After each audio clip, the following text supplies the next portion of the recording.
Dale. Cuando vos digas, Gabriel. Ya está grabando. Bueno, buenos días para los que están desde la casa y algunos ya nos vimos hoy en la mañana. El tema que vamos a hablar hoy es lesiones graves en traumatología. Vamos a hacer un pantallazo general por las lesiones principales, que son fracturas expuestas, síndrome compartimental, mordeduras humanas de animales y un poquito de repaso de lo que ya habló Martín en la clase pasada del callo óseo, retardo de consolidación y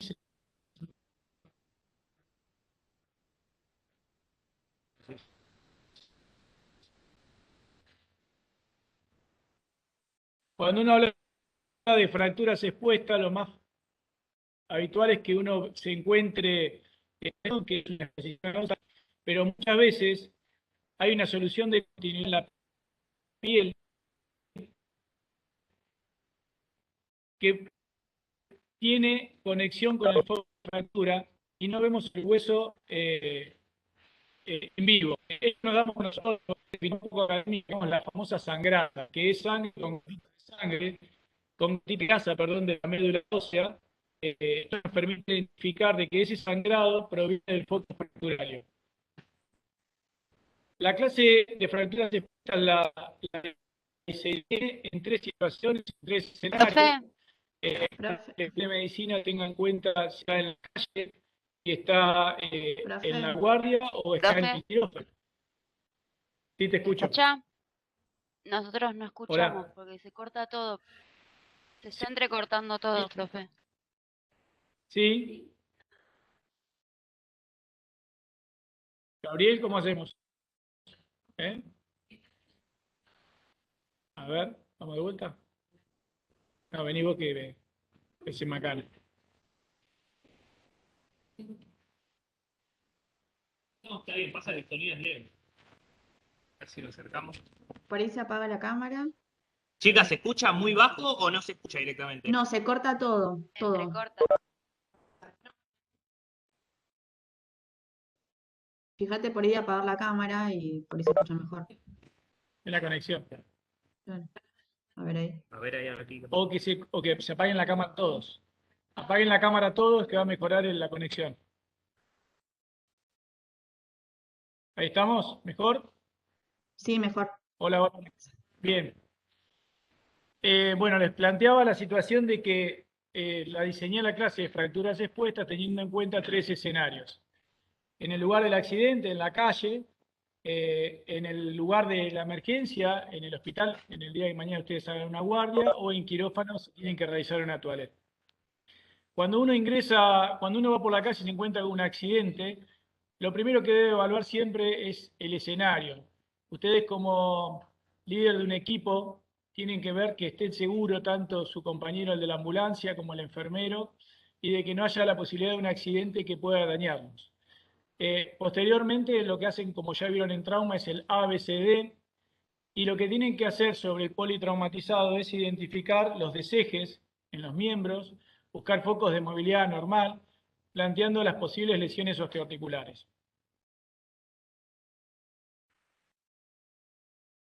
Y ahí quedamos con paralizado. No avanza, che.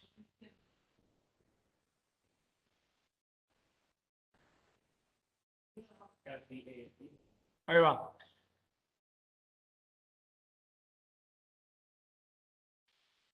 La alineación de los miembros, el tema de la estricación y la inmovilización. Esto creo que ya lo vieron en las clases anteriores. Y lo que uno debe hacer en el momento del campo, del accidente, es tratar de alinear el miembro.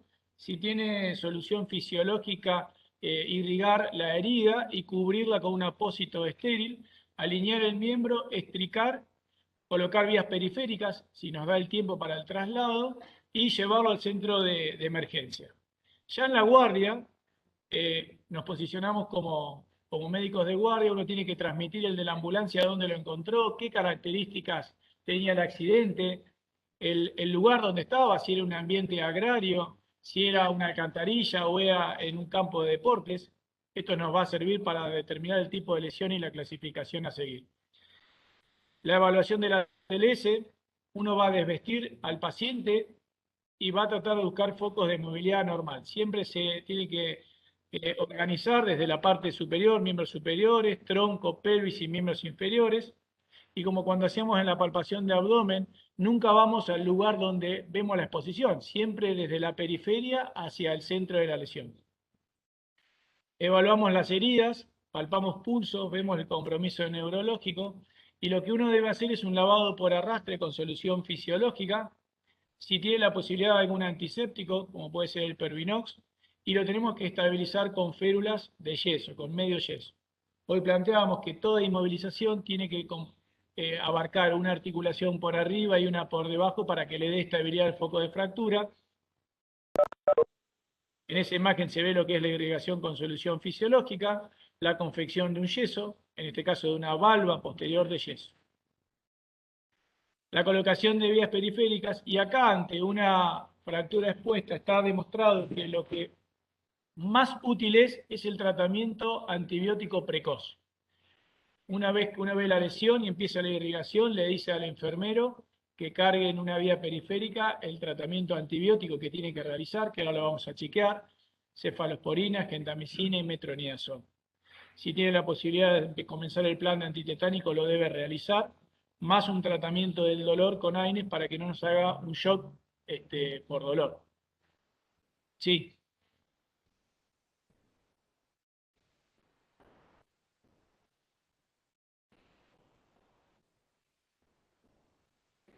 No, la idea es que me pregunta una compañera si en el terreno, en campo, una vez que colocamos una vía periférica para el traslado al centro asistencial, debemos iniciar con los antibióticos. Generalmente no tenés en la ambulancia para hacer cobertura antibiótica. Lo que vas a tener seguramente es un rincho, solución fisiológica y destroza. Lo que tenés, limpiás, cubrís y trasladás. ¿Bien?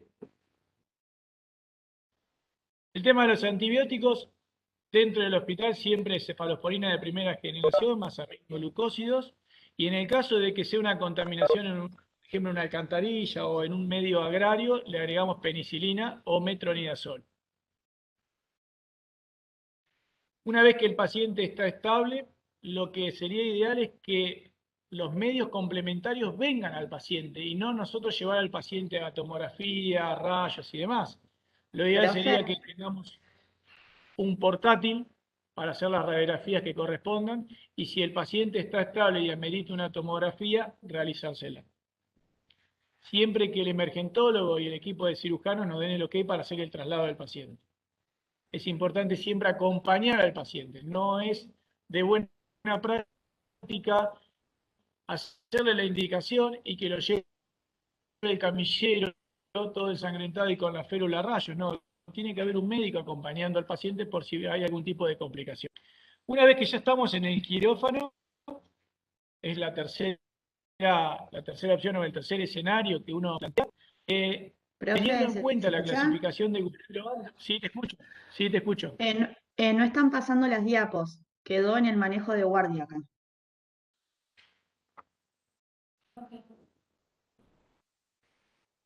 Quedó como trabado.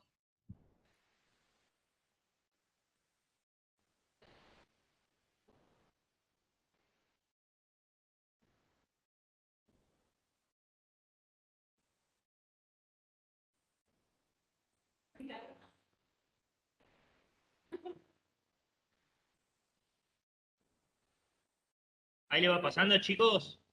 Sí, sí. Quedamos en esta. Ahí. Ahí quedamos nosotros, sí.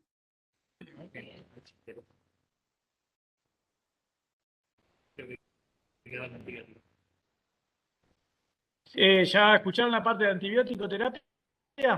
Sí, sí, el audio se escuchó todo, pero las diapos no las Hola. vimos. Bien, perfecto. Bueno, les decía que la tercera parte o el tercer escenario es en el quirófano. Ahora vamos a ver la clasificación de Gustilo Anderson. La clasificación es pronóstica y terapéutica porque nos sirve para ver el tipo de toalete que debemos realizar y la cantidad de litros de fisiológico. Vamos a ver que de acuerdo al tipo de Gustilo Anderson, nosotros debemos instilar en el tiempo quirúrgico 3 litros por Profe. grado de gustilo. Si es un gustilo grado 1, le damos 3 litros. Y si es... Sí, te escucho. Se volvió a trabar la diapositiva, En la queda en misma. manejo de La guardia. clase, chicos, después la verán por video. Lamentablemente, si no, vamos cortando cada 30 segundos y no se puede hacer continua la clase. El video va a estar subido después en la página, en la nube, y pueden chequearlo junto con el audio. Para eso estamos grabándolo. Les decía, 3 litros de solución fisiológica por grado de gustilo. Al ser 3 grados, en el grado 3 vamos a usar 9 litros de solución fisiológica. Como para tener en cuenta en qué consiste la pared, uno tiene la exposición. Lo primero que debemos hacer en el quirófano es tapar la lesión y se hace un lavado de todo el miembro en la parte perimetral. Bien. Una vez que lavamos con una esponja y jabonoso, solución de pervinol de tipo jabonoso, son 3 litros en ese tiempo, se pasa al segundo tiempo que es sobre la herida. Solamente la herida. Otros 3 litros con solución fisiológica y Pervinox.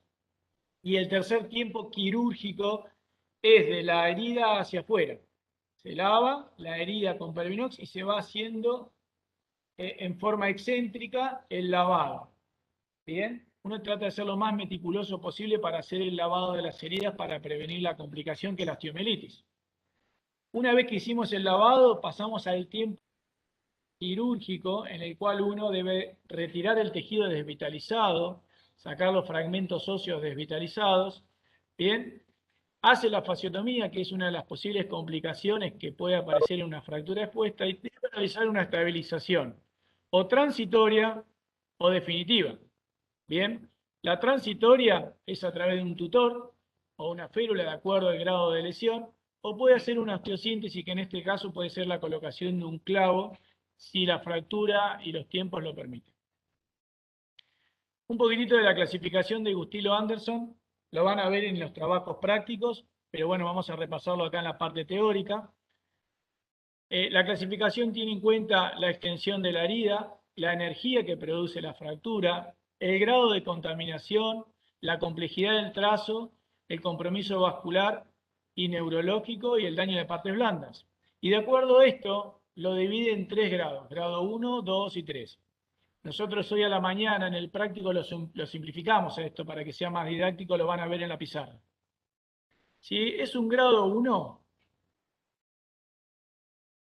generalmente es una herida en la piel menor a 1 centímetro, con un trazo de fractura simple, que puede ser un trazo transverso o oblicuo corto, una mínima contaminación, una baja energía y no tiene compromiso vascular.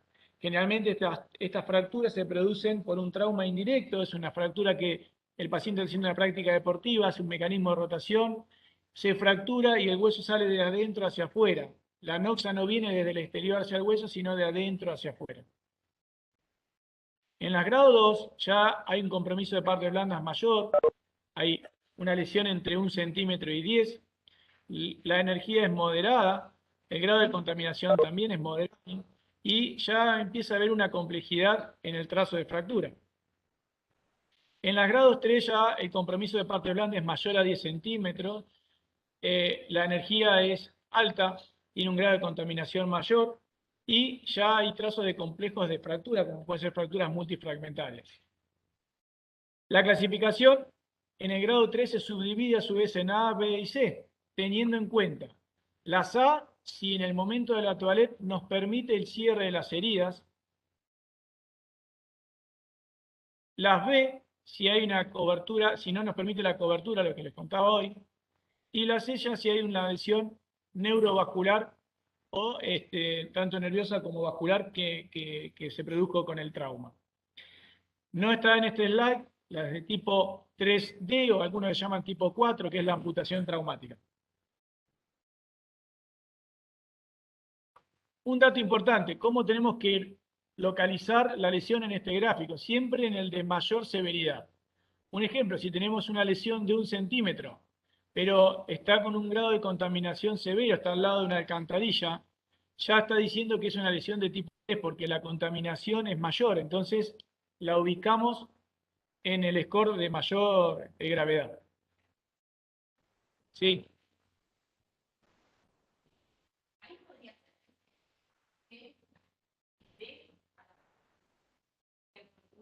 es buena la pregunta. Entre C y B, ¿cuál es la de mayor complejidad? Es C. ¿Bien? Siempre la de mayor complejidad es la que va a estandarizar la graduación de la clasificación. Sí, pero hay una trampita.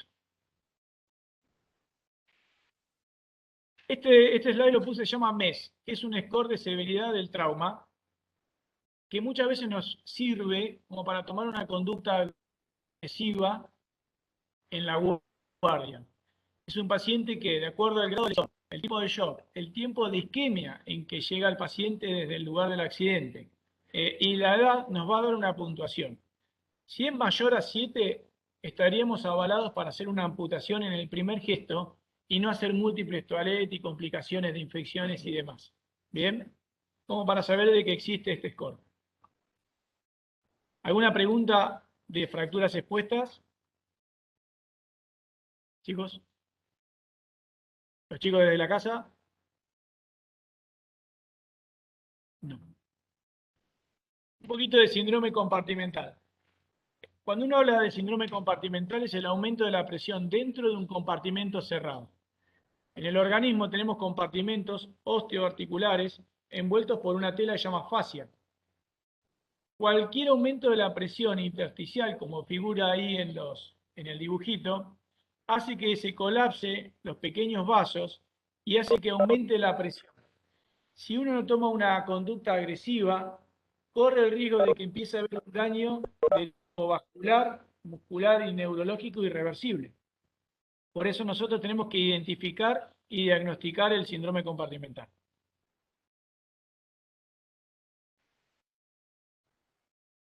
Con respecto a las causas, pueden ser un aumento del contenido o del continente, lo mismo que uno habla cuando habla en el tórax con la descripción. Entonces, puede ser un edema posisquémico, una lesión arterial, puede ser una trombosis arterial, un tiempo prolongado de un torniquete, ¿bien? O de un manguito hemostático cuando uno está operando, y una inmovilización prolongada con compresión, una enfermedad venosa previa, una hemorragia o edemas o hemorragias combinados, fracturas, osteotomías o daño de partes blandas como pueden ser en el caso de una mordedura de serpiente o venenoso de un animal ponzoñoso que te genere una isquemia de la zona. ¿Sí? Pero eso vendría a ser causas del compartimento, donde son los vendajes enyesados, cierre de efecto de la fascia. Nunca uno debe cerrar como cirujano una fascia, quemaduras, congelamiento o aplastamiento. Esta es la imagen en la que habíamos hoy en el práctico, es un yeso apretado o una situación de una quemadura. O en el caso, nos ha pasado, de lesiones traumáticas por compresión. Nos han venido pacientes del interior de la provincia con una pierna en un sinfín, o muy frecuente en los que hacen pan rallado, que empujan en esas tolvas y se le mete la mano y te traen todo el sinfín con la mano. Eso es candidato a que te haga un síndrome compartimental entre las complicaciones esperables. ¿Cuáles son los síntomas? Esto fue pregunta del práctico. ¿Cuáles son los síntomas, digamos, más tempranos que debemos prestar atención como para hacer el diagnóstico? Las parestesias y el dolor. La parestesia es el primer síntoma en aparecer, que es esa alteración en la sensibilidad, ese hormigueo, ese entumecimiento en los dedos. El dolor es un dolor intenso y es característico que es desproporcionado al trauma que generó la lesión. Y otra de las características que la movilidad pasiva de los dedos aumenta la intensidad. Cuando ya pasamos al periodo posisquémico ya aparece la piel tensa, brillante, la palidez. La parálisis y la ausencia del pulso son ya signos tardíos, ya llegamos tarde ante esa situación. ¿Hay formas de medirlo? Sí.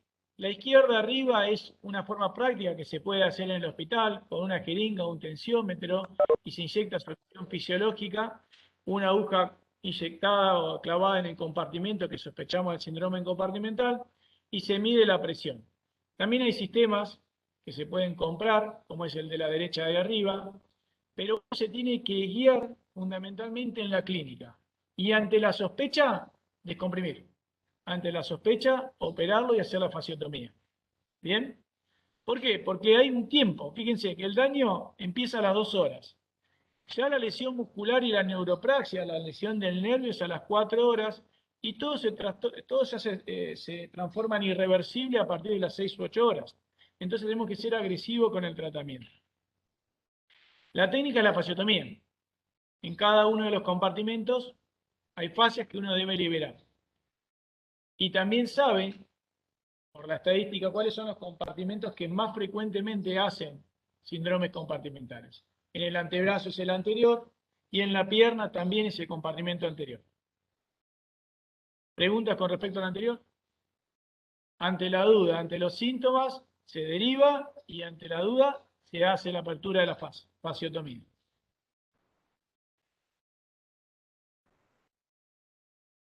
Buena la pregunta.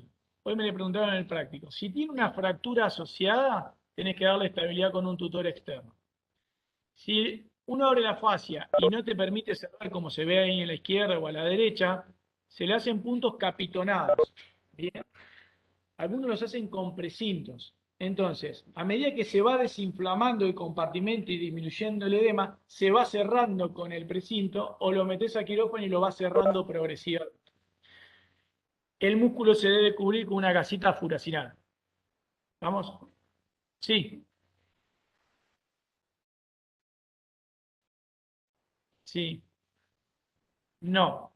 El síndrome Morel-Lavallée es un hematoma, generalmente se produce por una fractura de pelvis, en toda la cara lateral y en la cara lateral de la cadera y del muslo, y que se forma un hematoma entre la fascia y el tejido celular subcutáneo. Está por afuera de la fascia. ¿Bien? Es buena también la pregunta. Un poquitito de mordeduras. ¿Bien? Situación, ustedes están en un CAPS o un familiar o les pasa a ustedes mismos el tema de una mordedura, tanto de perros como de gatos. Los gérmenes más frecuentes son estos, la pasteurela y la asociación con estreptococo. Entonces, el concepto que tienen que tener es que no deben cerrar la herida. ¿Se entiende? Se lava con solución fisiológica, agua oxigenada, y se hace una cura plana sobre la parte de la herida. Pero no cerrarla herméticamente, porque estamos generando un medio para que crezca la infección dentro de ese cierre que le hicimos. Sí. Se deja, se cubre con una gasa furacinada y se espera que se desinflame. Bien, es importante que a través de una mordedura de un perro, tener en cuenta el tema del compartimental, porque puede haber un daño vascular de algún vasito intramuscular y empieza a hincharse. Estar atento ante esa situación. El tema de las mordeduras humanas. Me gustó eso, ¿eh? Misma situación. Por dice, no, no es nada. Sí, tiene que hacer la misma situación que ante un perro, el lavado y la cobertura antibiótica. Pero una situación que uno es frecuente de ver en las guardias es que ante una pelea, una riña callejera, se pelean, golpe de puño en la boca, a nivel del nudillo, a nivel de la articulación metacarpofalángica, se lesiona, bien, y el paciente dice no pasa nada y se va a su casa. Y vuelve a los días con una artritis séptica o una sinovitis. Y vos decís, ¿por qué ocurre eso? Porque en el mecanismo de flexión del golpe de puño, se mete el diente dentro de la articulación, entra la isquenela, genera un cierre con el tendón en la posición de la extensión y queda un medio propicio para la infección. En esa situación el paciente viene con dolor a la movilidad pasiva, tumefacción, dolor a la movilidad activa de los dedos. En ese caso hay que hacer una cirugía, hay que hacer una artrotomía, ir, abrir la articulación, lavar y tratamiento antibiótico. Por eso puse el tema de las mordeduras y los golpes de puño.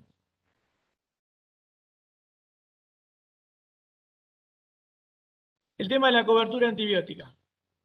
La gran mayoría responden a la moxiclavulanio, al Optamox. ¿Bien?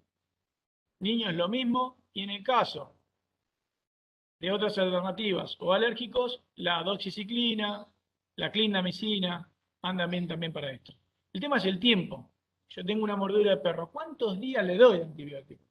Algunos dicen 2 días, 7 días. Bueno, lo que está descrito es de 3 a 5 días, en forma profiláctica y se suspende. Si hay una infección, se hace una toaleta, toma de muestra y se reinicia el tratamiento antibiótico de acuerdo al antibiograma, de acuerdo al rescate del germen que uno obtuvo en la lesión. Si ya hay una infección, ya el tiempo es mayor, de 10 a 14 días. El plan de vacunación, que ya antitetánica, que ya lo deben de conocer. Preguntas de lo anterior. Un pantallazo para lo que es lesiones graves en traumatología que pasan desapercibidas y que ustedes pueden ver en la calle o en un CAPS o un familiar. Un poquitito lo que me pidió Martín, lo que es la consolidación ósea. Cuando uno tiene una fractura, lo primero que se forma es un hematoma. Bien, ese hematoma tiene todo el poder de factores de crecimiento, de angiogénesis, que permiten que empiece a formarse el proceso de reparación. A los 7 a 15 días ya empieza un proceso de un callo blando. Empieza a formarse ese hematoma en un callo blando y empieza a haber una angiogénesis, una formación de vasos a través del hueso. Entre la tercera y cuarta semana, en la gran mayoría de los huesos, empieza una formación del callo. Ya empieza a ver ya imágenes de nubes en las radiografías. Y después aparece un proceso de remodelación. Esto es lo que pasa habitualmente en todo hueso. Hay factores que aumentan la consolidación y otras que la desfavorecen. Fíjense, los ejercicios, la carga del estímulo óseo controlado, los campos electromagnéticos, el oxígeno hiperbárico, todo eso estimula la formación del callo. Mientras que una desventaja es la diabetes o problemas con tratamiento con corticoides, una desnutrición, tratamiento con indometacina, porque los antiinflamatorios por un lado nos ayudan, pero por el otro lado lo que hace corta la cascada inflamatoria. Entonces, la primera parte, que es la formación del hematoma, está alterada por la ingesta de los medicamentos. Un dato que son los factores físicos, la distracción o la compresión excesiva de un foco de fractura, la radioterapia, un paciente oncológico, o la hipoxia por falta de oxígeno en los tejidos, puede ser por el consumo del tabaco, pacientes con citostáticos, una infección del foco de fractura, la edad avanzada o la desperiodización. Yo digo, me quiero que me quede anatómico y lo pelo como una tita al hueso, estoy generando todo un daño de tipo de irrigación y el aporte vascular a ese hematoma. Entonces, cuando el concepto que tenemos que tener, tengo una fractura, ¿en cuánto tiempo yo tengo que decir, bueno, vengo con el proceso fisiológico de formación del callo? Hasta los 3 meses. Entre los 3 meses y los 6 meses ya tienen la definición de retardo de consolidación. ¿Qué significa? Que está lento. Viene formando callo, pero lento. Y vos decís, algo está pasando en mi hueso. ¿Por qué no está formando callo? Porque hay una inmovilización inadecuada. Y es lo que hablábamos hoy, que muchas veces una inmovilización tiene que afectar las dos articulaciones por arriba y por debajo, si no es insuficiente. O hay una infección en el callo, en el foco de la fractura, o una irrigación sanguínea insuficiente, o la edad avanzada, o se abre el foco, pues si quiero que operar a este paciente, le saco todo ese hematoma, todo ese poder de formación de callo, se lo lavé en el momento de la cirugía y hay un déficit. Tenemos que buscar medios para darle ese aporte, o impacto, carga, magnetoterapia, algún estímulo osteogénico. Si pasaron los 6 meses, ya el hueso me dice, hasta acá llegamos, hermano, dame otra opción porque no me voy a formar callo. Y ya se llama pseudoartrosis, cuando tiene movilidad y no tiene el poder de la formación del callo. Y voy a decir, ¿y en qué fallé? Quedó el foco móvil y no le di estabilidad, o una separación excesiva de los fragmentos de hueso, o me quedó una interposición de músculo, entonces no va a formar nunca un callo. O hay una insuficiencia vascular del hueso, puede ser por el tabaco, o en un hueso patológico. Hoy hablaba Martín, un hueso apolillado, sufre una fractura patológica, ese hueso va a ir seguramente a una pseudoartrosis porque está alterado y no tiene la posibilidad de formar un callo. El tratamiento en la pseudoartrosis es siempre quirúrgico. De acuerdo al tipo de pseudoartrosis, vamos a hacer una decorticación, se reaviva el foco para que ustedes entiendan en criollo y se le da una estabilidad mayor a ese foco para que forme un nuevo callo óseo. Y se le puede hacer un aporte también óseo, de cresta ilíaca, se sacan pedacitos de hueso y se colocan chip de hueso. Eso es la famosa pseudoartrosis. ¿Preguntas?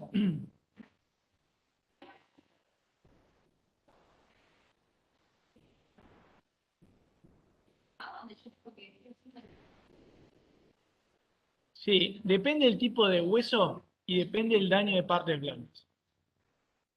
Lo ideal sería o antes de las 48 horas, cuando todavía tengo el coágulo, o esperar 10 a 14 días, cuando el proceso inflamatorio de los tejidos retrogradó, porque por ello incide esa piel y hay mucho hematoma, mucho inflamación y eso me va a entorpecer en el cierre o en la evolución de la herida. ¿Bien? Che, Enrique, te llegó la prótesis a los 3 meses. Ya estoy tratando una complicación que es la consolidación viciosa, porque por ahí pegan, pero pegan mirando para Mar de Cobo. Entonces, en ese caso se reproduce el trazo, se hace una osteotomía, se hace una nueva planificación para tratar de lograr la mejor funcionalidad de esa fractura, de ese hueso fracturado. ¿Bien? ¿Algo más? Martín, ¿querés comentar algo? Te agarré en el aire. ¿Vos, Fede? Nada, portada, lo que sea, suma. Bueno, muy bien.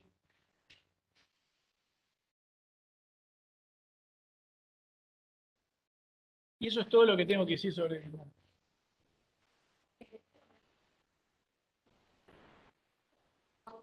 Sí, el alcohol no influye mucho, más que para el tratamiento antibiótico. Lo del tabaco es buena pregunta. ¿Cuándo, en una cirugía programada, lo ideal es que 30 días antes de que... Bien, en una cirugía programada. Si está internado, lo ideal es que no fume, pero al final, cada vez que entramos, está picado. Sí, te escucho. No sé cómo se hace, ¿eh? Para las amputaciones, de acuerdo a la edad, está en un score. ¿Bien? Edad, el cuadro si tiene hipotensión arterial y el grado de lesión de parte blanca. De acuerdo a eso te da una puntuación. Tú agarras, te agarras si el paciente está normotenso o hipotenso, si tiene signo de shock o taquicardia, el grado de lesión y contaminación y el grado de lesión ósea. De acuerdo a eso le das una puntuación. Si esa puntuación te dio 5, si no, tienes lesión actual, aceptomía, estabilización, y da la chance.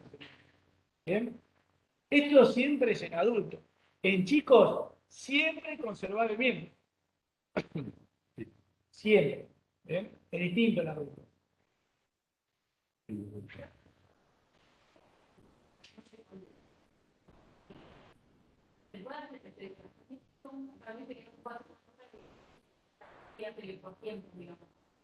No te entiendo la pregunta.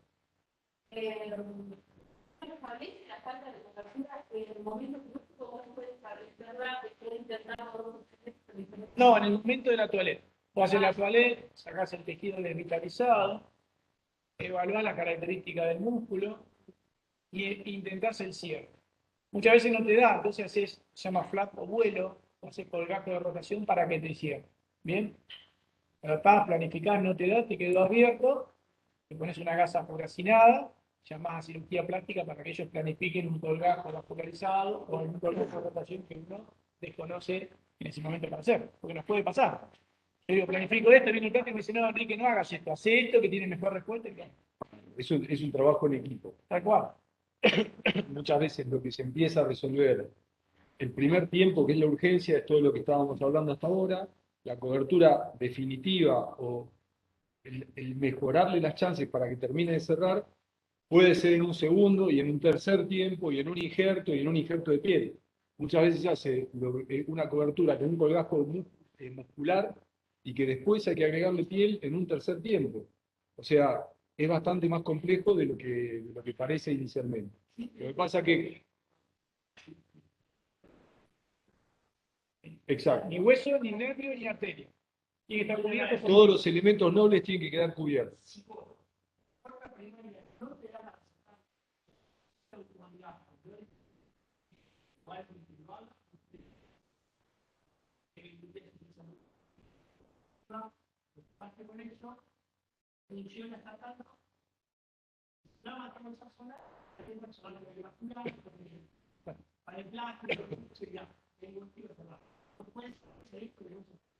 Ni hueso, ni músculo, ni hueso, ni arteria, ni nervio. Se necrosa. a necrosis. Che, puedo quedar el músculo, si el músculo sí, le pongo una galleta furacinada y puedo hacer un injerto libre en piel. Si el tramo es muy grande, le llama second loop, que es la segunda toaleta. A las 48 horas ese paciente debe entrar nuevamente a hacer una nueva toaleta. ¿Bien? Para ver si te quedó el tejido desvitalizado, si lo hacen de buena práctica. Por ejemplo, Una fractura expuesta. una fractura expuesta. Una fractura expuesta con tejido desvitalizado. A las 48 horas, la literatura dice que tenés que entrar nuevamente a hacer una nueva toaleta y evaluar. En ese second loop lo que se hace es verificar que hay mucho tejido que en la primera entrada a quirófano puede haber tenido un aspecto dudoso y que por precaución o por ser conservadores respetamos. Y en la segunda vuelta encontramos que el músculo no está contráctil, no está sangrante, el hueso, el aspecto del hueso en los márgenes de la fractura, lo que estuvo expuesto y que para ser económicos no resecamos, ya tiene un aspecto que no nos convence. Ese hueso está desvitalizado. Por más que nosotros lo pongamos y hagamos todo lo que mecánicamente está a nuestra disposición para que presuntamente pegue, no va a pegar. Hay un segmento de hueso que no está vascularizado. Es como ponerle un tapón en el medio y va a la pseudoartrosis. Entonces, es preferible perder longitud, en el caso de un hueso largo, como el ejemplo clásico que es la fractura de pierna, perder longitud, pero oponer hueso de buena calidad para que ese hueso tenga chance de consolidar. Si no, es tiempo perdido. El hueso desvitalizado en los fragmentos, en el extremo de los segmentos opuesto va a la pseudoartrosis. Entonces hay que ser expeditivo. Lo mismo que con el músculo. No sé, bueno, la primera lo dejo, lo perdono. La segunda, dentro del campo quirúrgico, con una pinza o con el electrobisturí, lo tocas y no se contrae, ese músculo está muerto. Hay que sacarlo. ¿Por qué? Porque es un tercer espacio en donde hay un picnic de gérmenes.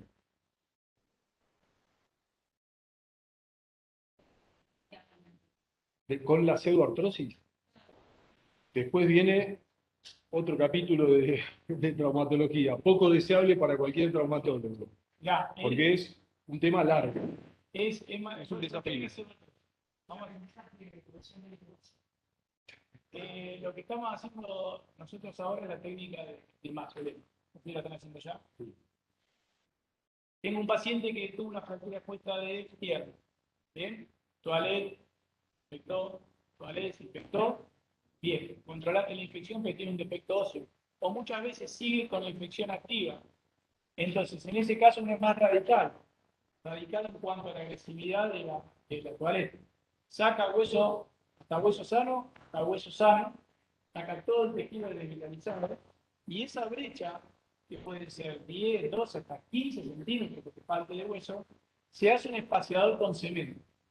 El cemento que se utiliza en las caderas con antibióticos, la preparación del polvo, con el antibiótico, que puede ser vancomicina,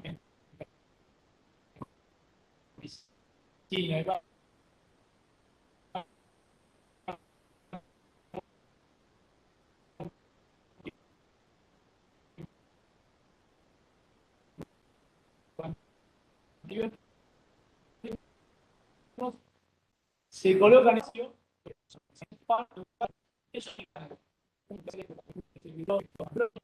pero libera antibiótico en forma local. Tantas veces la concentración molecular viendo eso. Entonces controlamos la infección. Ese espaciador lo que te hace, el tejido cicatrizal de granulación, hace una membrana biológica con todo el poder de crecimiento. Lo ideal es sacarlo, ese espaciador, hacer una nueva incisión, sacar ese espaciador en 6 semanas y esa brecha que te quedó, rellenarla con injerto o sustituto óseo, que es el comercial. Pero lo ideal es injerto de cresta ilíaca. Se saca, de cresta ilíaca, se mueve todo, un chip chiquitito, 3, 2 milímetros, y se rellena ese defecto y se vuelve a cerrar la fase. Perdón, la membrana que se debe generar. ¿Siguen? Tiene un poder de angiogénesis y termina formando hueso con un tutor externo.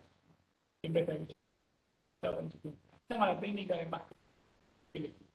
Membrana inclusive. Pero es un dolor de cabeza. La pseudoartrosis para los traumatólogos es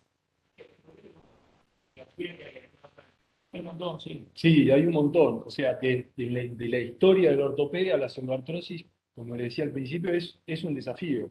La pseudoartrosis infectada a falta de consolidación, quise decir. Es un desafío y las técnicas fueron cambiando, fueron evolucionando. Esta técnica que describió él es un poco lo último que de a poquito va demostrando que va dando mejores resultados que lo anterior. Esto siempre es todo prueba y error. Probemos con esto, nos va bien, seguimos por este camino. Che, esto es una catástrofe, listo, esta puerta se cerró, vamos por el otro lado. Esto fue demostrando que dio resultados, vamos por ahí, evidencia científica, ¿no? Entonces, se está haciendo y por ahí nosotros con chicos no tenemos tanta experiencia, pero sí, tenemos casos en que lo hemos hecho y que no fue bien. Las técnicas son múltiples. Las más comunes, por ahí lo que ustedes van a ver en alguna guía, en algún libro, es el uso del fijador externo. Antes lo que se hacía es, lo que se perdió, se saca, se opone, se acorta. Si yo le tengo que sacar 5 centímetros del extremo proximal de la tibia y 5 centímetros del extremo distal porque estuvieron expuestos, contaminados con tierra, en el caso de una contaminación en un medio rural, le saco 10 centímetros a la tibia. Una es mantener el espacio, la otra es fijarlo, que se pegue y después alargarlo. Rogar que se pegue y después alargarlo. ¿Qué pasa? Todo eso se hace con el sistema que les mostrábamos, que ahora después los que no estuvieron lo van a ver, con los fijadores externos. Cada lugar a donde uno hace un corte en el hueso, una osteotomía, es el nombre correcto, después también es un potencial lugar para que se genere una nueva pseudoartrosis. O sea, es, ya te digo, una situación compleja en donde casi ninguno de nosotros preferimos no caer. ¿Eh? Son tratamientos. Sí. Ah, bien, que No, no. El poder osteogénico de la edad en los chicos es totalmente distinto. En los adultos jóvenes también. Los que hacemos más ortopedia, traumatología infantil, corremos con una gran ventaja que es que los chicos normalmente consolidan, hagan lo que hagan. Sí, sí.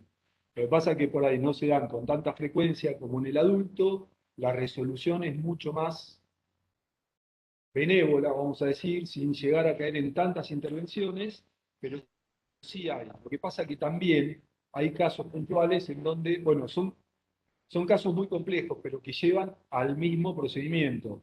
Por ejemplo, no tienen por qué saberlo, pero existe lo que se llama una pseudoartrosis congénita, que es una malformación en donde en un lugar donde debería haber hueso hay un puente fibroso que hace que ese hueso mecánicamente no exista.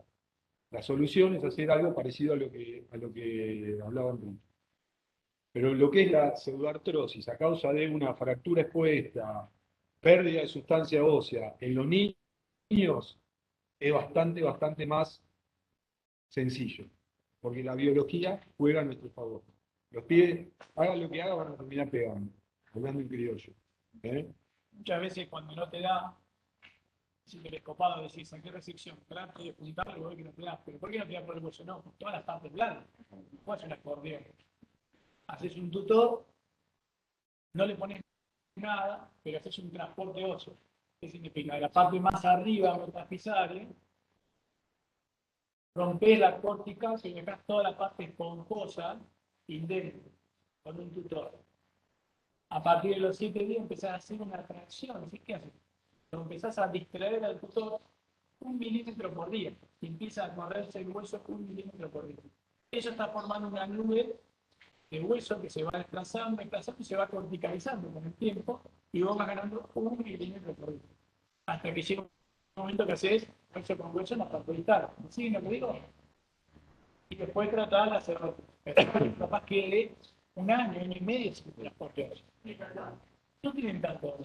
No. Se maneja. Lo que es complicado, a veces es, algunos de los chicos cuando estamos mirando los fijadores allá, es el tema del manejo también del el cuidado del tutor. O el tutor es un elemento extraño, los shanks, las clavijas que se ponen en el hueso, a la larga terminan provocando una reacción normal que se llama osteólisis. En algún momento ese clavo que entró y que al principio estaba bárbaro para hacer todo este procedimiento, se afloja. Es inevitable. Se afloja, se infecta. Entonces, también es difícil hacer, es un procedimiento muy largo, no es para cualquier paciente, porque tiene que ser un paciente que esté dispuesto, que tenga la cabeza para bancarse 6 meses, un año con un aparato puesto, que se lo tiene que limpiar todos los días, que lo tiene que saber manejar él, lo tiene que estirar él, pues no puede venir al consultorio todos los días a que yo le dé un cuarto de vuelta con la llavecita. ¿Eh?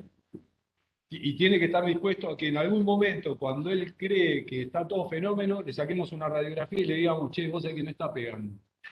Vamos a empezar, vamos a retroceder, ¿viste? Y Sí, pero aparte es todo el contexto social. Porque vos decís, no trabajás. ¿Eh?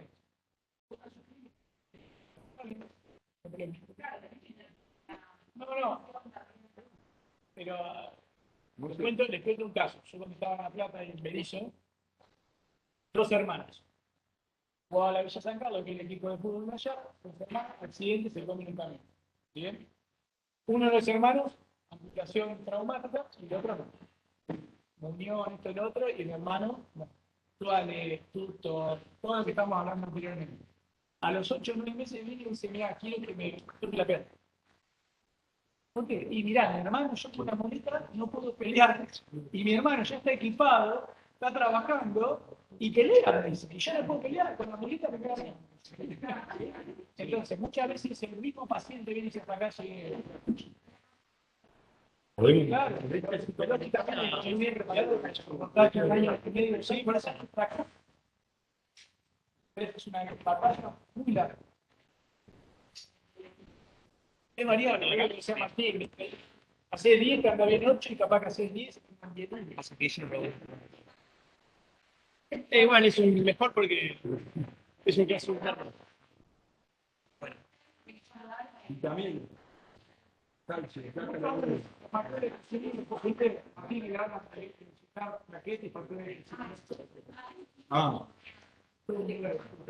ellos no lo pueden ver. Pero tengo la cosa, no tengo la luz.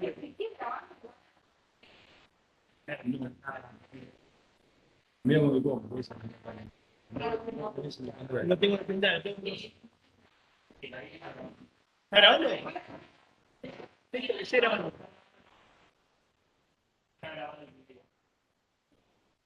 Si quieres se lo repito el seminario que viene. Dale,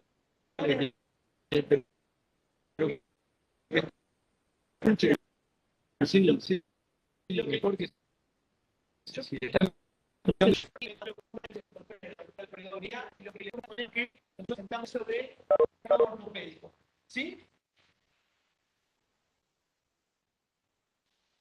Está presentado la secuencia de imágenes, todo como un seguimiento. Es una chica que el 3 de noviembre llegó derivada a nuestra institución,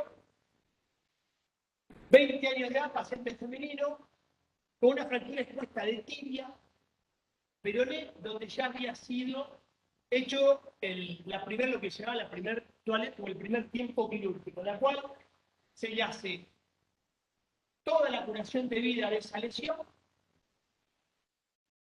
y la estabilización con un tutor.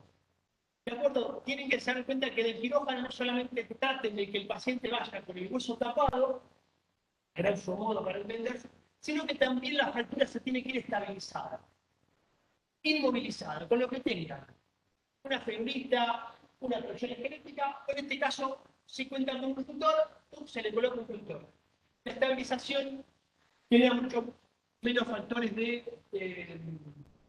necrosis tisular, no genera dolor, es otro cambio del paciente. Permite que las partes blandas empiecen a cicatrizar. Ese es el tutor por la cual fue derivado el paciente. ¿De acuerdo? Sí, fíjense que la primera imagen cuando se admite al paciente ya estaba estabilizado por este tutor. Sí, ya estaba estabilizado. Ven que de alguna manera la fractura no se mueve. Está reducida, no está reducida, es otro tema. ¿De acuerdo? Es otro tema. Después hablamos de reducción, pero la fractura estaba estabilizada teniendo en cuenta esta fue la clasificación, no se mete, pero fíjense el daño que tenía. El daño de partes blandas que tenía. Insisto con este concepto. Una fractura es un daño de partes blandas asociada a una solución de continuidad ósea. Repito, es un daño de partes blandas asociada a una solución de continuidad ósea. No se queden con la imagen, miren qué roto que está este hueso. Piensen que para romper ese hueso, el agente lesionante te lastimó piel, te lastimó fascia, te lastimó todo lo que nutre el hueso. Y que les decía bien, causas de xerostrosis hay un montón, ¿sí? Infecciosa, mecánica, atrófica, porque te tocó, un montón de cosas. Pero si hay algo que ustedes van a tener que hacer para revertir el cuadro de xerostrosis, es aportarle nutrición, es aportarle tejido vascular, algo que lleve a factor de crecimiento y fluido. Ese es el concepto. ¿Se entiende? Daño de partes blandas. Fíjense, bueno, todo esto, fíjense el daño que tenía. Muchas veces uno se ve tentado a darle un cierre inicial o una cobertura en el primer tiempo quirúrgico, pero muchas veces eso que vos le trasladaste arriba de vos se necrosó, porque eso fue lo que recibió el impacto. Entonces, yo tengo una fractura acá, perfecto, se abrió, corro el colgajo, cierro, estoy muy contento, mirá cómo se rompe, a los 2 o 3 días aquí se empieza a poner violeta, se pone neta y se destroza. Y después, para sacar todo ese tejido necrótico, me encuentro que tengo un enorme defecto de cobertura blanda. ¿Se entiende? La importancia que tiene el daño de partes blandas. Saquen de foco la fractura, piensen en la cobertura. Lo que se hizo fue una toalla. Miren todo el defecto que tenía, fíjense, esto es parte de la tibia, toda expuesta, tibia proximal, todo el daño que tenía. No solamente parte del tejido ya estaba utilizado, sino el tejido óseo ya estaba. Un hueso que no tenía ningún tipo de protección, un hueso que estaba muerto. ¿Sí? Entonces lo que se hace en toda una tabla, esto es un espaciador. El cemento es un fijador, no es un adhesivo, es un fijador, es un relleno. Que se le coloca un catalítico, al poco tiempo, a los 10-12 minutos, consume se pone duro. A eso pues, se utiliza para fijar un diente, una placa, lo que fuera, le pueden agregar antibióticos. Agarran antibióticos que sean termoestables, ¿sí? Porque eso se pone caliente. El antibiótico que si no resiste no te sirve. Entonces tiene que ser antibióticos termoestables. Ustedes le colocan eso y van a rellenar el defecto. Estos se colocan donde resecaron ese hueso. Se le da nuevamente estabilidad con un tutor y se le coloca lo que se llama un sistema de aspiración negativa, que lo que te va a hacer eso es cubrir ese defecto cuánto tiempo y el tiempo que vos tengas o requieras para ir a ¿sí? Un sistema de aspiración que puede durar 10, 14 días. Esto es casero. Hay sistemas de aspiración que son pagos, lo que no se disponen, son carísimos. Esta manguerita va a una colectora de la aspiración central del hospital y continuamente está aspirando toda la secreción. No funciona como el VAC en su origen, pero funciona perfecto para este tipo de heridas. Así sale el quirófano. ¿Sí? Fíjense radiográficamente el espaciador. Se resecaron 108 centímetros de hueso y se le colocó este espaciador. ¿Sí? Ya la paciente está estabilizada y empezamos nuevamente la lucha contra el microbio. ¿Sí? Tratar de los infectos. Bien, perfecto. ¿Ven cómo queda? Sí, perfecto. ¿No está reducido? Sí. Si antes no estaba reducido, fíjense ahora con ese defecto óseo. No me importa. Tengo un espaciador que está ocupando un espacio. Traten de, cuando se hace la teoría, no dejar un espacio muerto. Los espacios muertos conexionan y esa conexión de vuelta. Entonces, no, que ocupa un espacio. A partir de esto se va a ir formando esa membrana que decía Enrique, esa membrana que es una membrana muy finita, pero el cuerpo la va formando alrededor de ese, y que eso es lo que ustedes tienen que después manejar con cuidado y agregar limpiarlos. 15 días después se le sigue haciendo a los VAC, se cambian dependiendo cómo está el tejido, cada 48, 72 horas, 4 días, lo vas retirando, sacando, lo vas haciendo un poquito más chiquito. ¿Ven? Se saca todo, se desarma todo de vuelta y sale nuevo. Se empieza a sacar todo hasta que va a llegar a un punto en las sucesivas actuales que ya no te va a quedar tejido necrótico. ¿Sí? VAC es una sigla en inglés. Bacille Aspiration, no sé cuál. Esa explicación negativa. Sacaste todo el tejido necrótico. ¿Cuántas? 2, 3, 4, 5 actuales, las que sean necesarias. Ustedes no pueden, entonces, como traumatólogo, no puede pensar en cicatrizar ese hueso si tenemos un germen dando vueltas. El hueso tiene que estar, siempre va a tener ganas de curar. Siempre piensen que el hueso tiene ganas de curar. Hay que tener cuidado con el microbio y el macrobio. Y en la cama, Olvídate. Tratamiento endovenoso y tenés un registro de bacteriología que te está diciendo que las 6, 7 muestras que tomaste, cada vez que tomas una muestra, es muestra de tejido muscular de acá, muestra de tejido óseo de acá, muestra de todo. Una muestra no es representativa de nada, tiene que ser lo más aséptica posible de lugares muy específicos y varios. Vos para decir que hay infección tenés que tener tal o cual cosa, si no. Bien, 7 días después, más cambio de bar, más cultivo, miren todo lo que había. Acinetobacter, micrococos, te daban el germen que no conocés, lo tenían. ¿Viste? Continuó bajo tratamiento. Fíjense cómo esto está 15 días, 20 días después. Ya empieza a verse todo un tejido de granulación, empieza a haber vida acá, ya mira las partes blandas, ese espacio, ese espaciador impide en parte que la pierna, los tejidos se retraigan, ¿sí? Si no mucho más. El conflicto que tenemos muchas veces cuando vos perdés longitud, perfecto, me curó el primer problema que tuve era la senotrosis y la consolidé, pero claro, tuve el problema de que me consolidó 5 centímetros de acortamiento.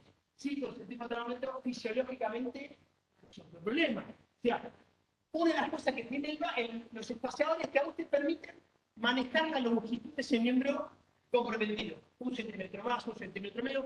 Y las partes blandas, cuando las representan, también contribuyen. ¿Sí?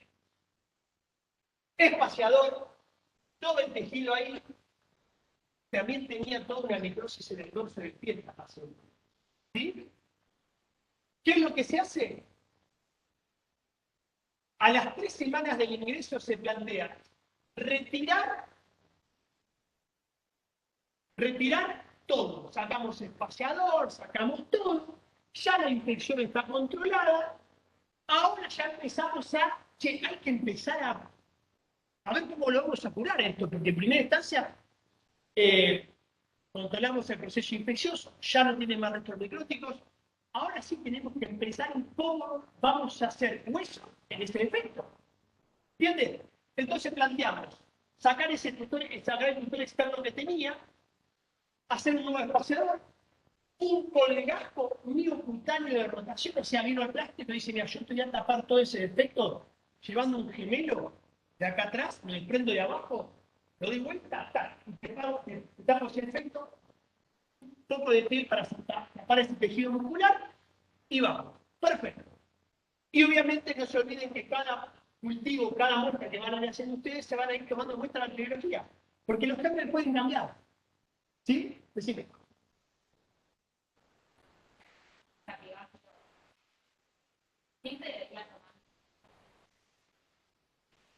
Nosotros, no, más o menos, en la primera vez que vos haces la pregunta, salvo que venga a fractura expuesta con 10, 12 horas de evolución, pero la fractura expuesta que vos, ya, se cayó en asfalto, lleva 2 horas, no tomas contra, porque te va a dar una contaminación. El proceso de infección implica biológicamente otra cosa.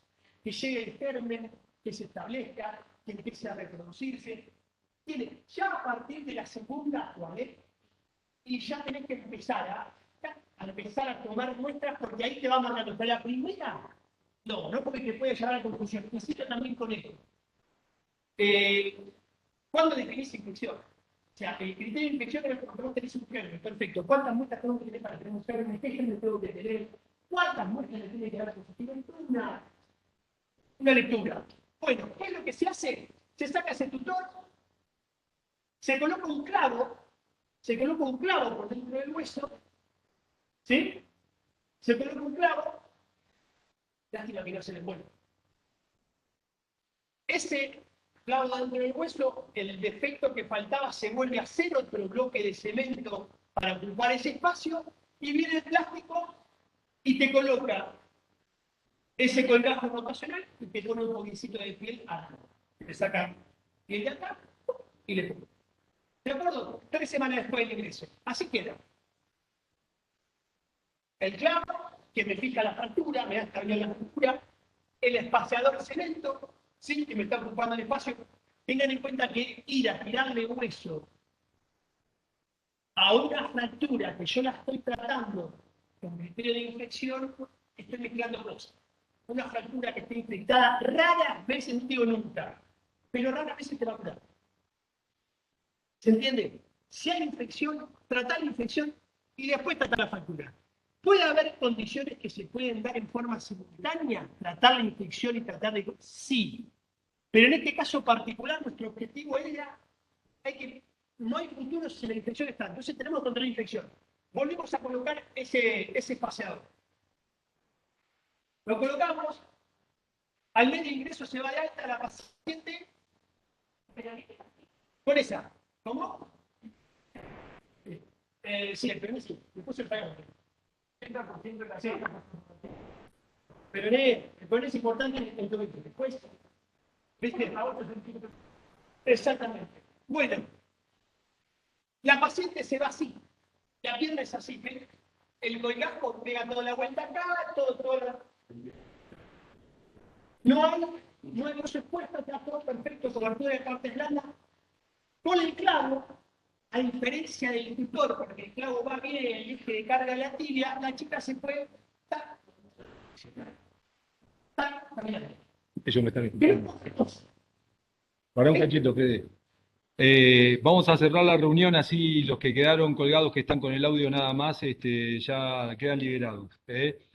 Después acá los chicos están grabando y se lo pueden pasar. Así que bueno, nada, gracias y disculpen las dificultades técnicas. Creo que fue. ¿Dónde estaba?